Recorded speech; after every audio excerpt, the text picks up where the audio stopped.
Howdy, folks. Welcome to What It Takes, a mini-series where I ask the same questions to elite coaches and they talk about what it takes to become an elite coach. I'm your host, Kevin Shaw, and today we are talking with six-star diamond and two-time elite coach, Katie Flynn Crum. Katie, welcome to What It Takes. Hey, thanks for having me. No problem. Katie, tell us just a little bit about yourself. So I am from a very small town about 50 miles north of Pittsburgh. I am married, still kind of consider myself a newlywed, but we're about like the 1.5 year mark. We have two mini golden doodles that we're obsessed with, and we are expecting our first child March 6th, and it's a little boy. Yay. Yeah, we're so excited. And I've been coaching for about 4 years, or a little over 4 years, actually. That is Katie in a nutshell. Let's get on to these questions. Katie, number one, how were you introduced to Beachbody? So I first started as a customer. I was just scrolling Facebook, and I saw my coach, Nikki Whiting, had posted something about a challenge group. I was like so desperate at that point that I had no idea what she was talking about or what it was, but I literally was like, here's my debit card. Like, where do I sign up? So I was kind of like a dream customer. But I was in her challenge group for about 2 months, and then she presented the business to me. And even though I was like really hesitant and scared, I still had a long way to go on my own weight loss journey, I decided just to sign up as kind of like a, what do I have to lose? I can at least get the discount type thing. So is that what made you say yes, was the discount, or was there something else that made you say yes to coaching? I honestly was like for the discount, really. And then it only took me about like a week though, because what was happening is that I was sharing my results anyways, and people were coming to me, and I kept pushing them off to Nikki, and she was like, no, you can actually do this. Perfect. Yep, ideal customer. We love the clueless customer that becomes an elite coach. That's what we love. All right, question number two. Now that you're a coach, describe what those early days look like for you. So after I kind of got over that initial fear and she kind of convinced me that I could do this, in my mind, I had kind of already like failed at so many things before in my life. Like I was a college dropout. I was kind of like the disappointment child in my family.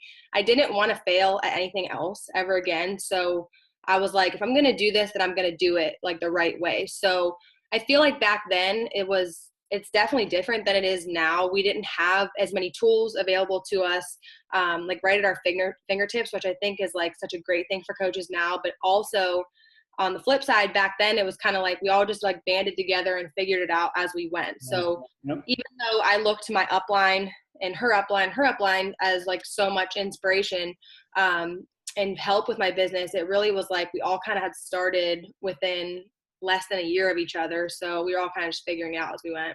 Yep, that's it. I love that. I think that's what you almost need to do. You just, if you don't have the answers, you just figure it out. You know, like Shalene said, you kind of just get messy and figure it out along the way. I love that. All right. So what do you feel are some attributes or habits you have that contribute to your success? I would say probably just being consistent and showing up even when there was times in my life that something was going on where I didn't want to show up. I was still there. Like my sister and I, who's coach with me, we always joke, like I would probably be in the hospital on my deathbed, like giving her my phone and saying, can you post something to Facebook? Because it's important that we always, show up, and that we're always there. So I would say consistency and just doing the little tasks that even though are mundane and that we don't feel like doing, continuing to do those things is, what's compounded my success. Compound effect. Picture that. Look. Okay, so what advice do you have for a brand new coach who doesn't know where to start? What can they start doing today to achieve long-term success? So I think the scariest thing getting started is that it's overwhelming, kind of how we were saying that there's just so much. And I think number one, just take a deep breath, because ultimately this is what I tell my new coaches when they start is everything that you're being provided with, whether it be a team page or 8 million files or emails or push groups or training groups is to help you and to benefit you.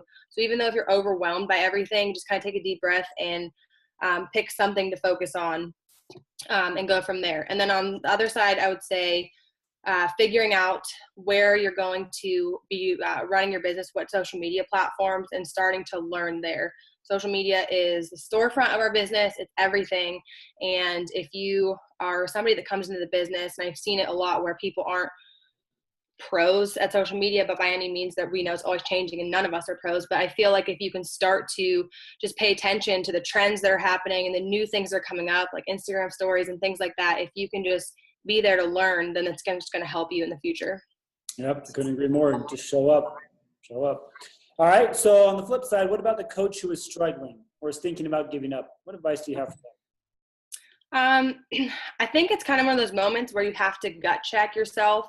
And instead of looking at X, Y, and Z reason or blaming your upline or blaming Beachbody in general, you kind of just have to like turn it back on yourself for a minute and ask yourself, like, what are you actually doing? Are you doing the basics?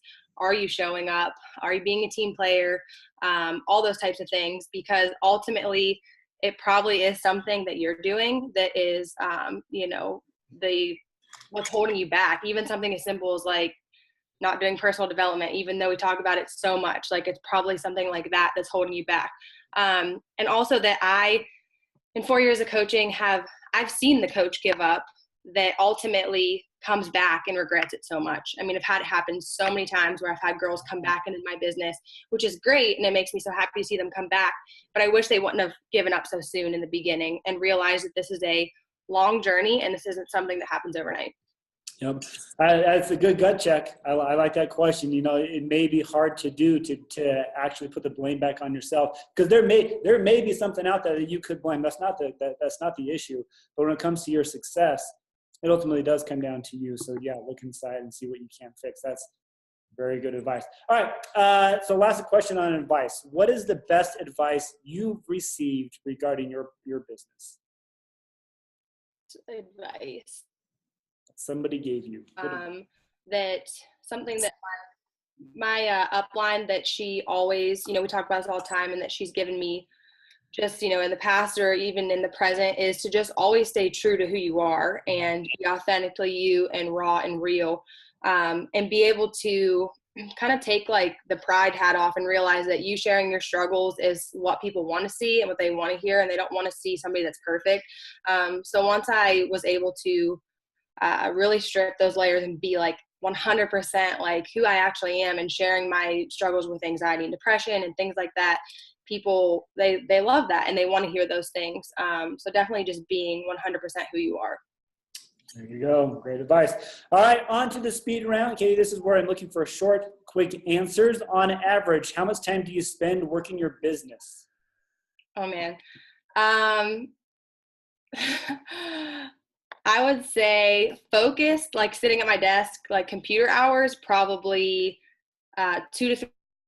And I'm definitely like a phone thing. Bad. I don't have office hours. I'm really bad at it. Okay, I think you cut out on that last one. I heard 2 to 3 hours on the desktop and then on your phone. What'd you say? Yeah, just like, I'm definitely one of those people that has my phone in my hand and will quickly do something here and there. I'm not like a strict business hours type coach. Okay, but. Great. What's your average SC each month?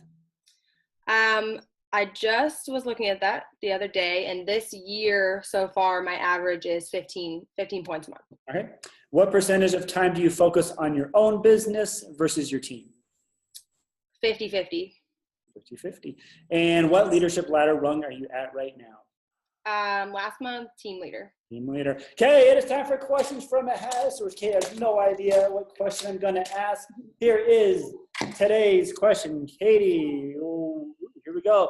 What's your favorite restaurant and what do you order there? Ooh, okay. So our hometown is known for Italian food, and my favorite restaurant is called Pegli's. And it's like every time I start a new workout program, I go there for this epic cheat meal. It's called the ziti special. It's ziti with hot sausage and peppers. It's amazing. And that's where we're going from now for our cheat meal. Thank you so much for sharing that. Katie, that was great content. It was simple, nothing groundbreaking, but that's exactly what you need to do to become successful in this business. And success will come if you do exactly what Katie said. Thank you so much for joining us on What It Takes. Thank you.